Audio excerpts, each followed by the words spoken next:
श्री स्वामी समर्थ मैत्रिणींनो, तुमचं स्वागत आहे आज माझ्या एका नवीन रेसिपीच्या व्हिडिओमध्ये. तर आज आपण बनवणार आहेत डाळ कांदा. हा डाळ कांदा असा आहे, तुम्ही मुलांना टिफिनला पण देऊ शकता किंवा तुम्ही कुठं असं बाहेर निघालात तर तुम्ही तो सोबत पण प्रवासात करून घेऊ शकता.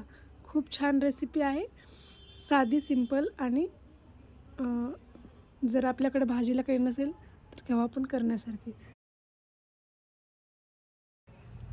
त्यासाठी तुम्ही डाळ भिजत घातली होती. नंतर मी बारीक कांदा कट करून घेतला, थोडासा लसूण पण घेतला कट करून.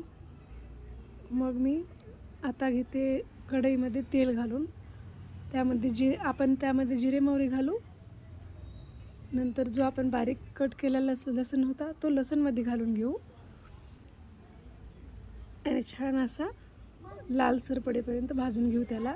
नंतर आता जो कट केलेला कांदा होता तो कांदा घालून घेऊ, त्याला छान असं परतून घेऊ. खरपूस लाल कलर येईपर्यंत आपण कांदा भाजणार आहोत. बघा, छान असा कांदा आपला भाजलेला आहे. आणि इथं जी आपण डाळ भिजत घातली होती ती मी अर्ध्या तासानं अगोदर डाळ भिजत घातली होती. हवं तर तुम्ही 1 तासानं अगोदर पण घालू शकता. ती डाळ मी यामध्ये घालून घेते आणि छान असं त्याला मिक्स करून घेते. यामध्ये मी लाल तिखट, थोडीशी हळद, चवीनुसार मीठ घालून घेते. यामध्ये मी मसाला कुठलाही घालणार नाही, साधी सिंपल अशी रेसिपी आहे. बघा, आपली भाजी खूप छान तयार झालेली आहे. आणि काही भागामध्ये याला पेंडपाला असं पण म्हणतात.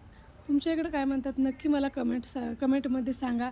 आणि व्हिडिओ आवडला असेल तर लाईक, शेअर, सबस्क्राईब करायला विसरू नका. बाय, भेटू नेक्स्ट व्हिडिओमध्ये.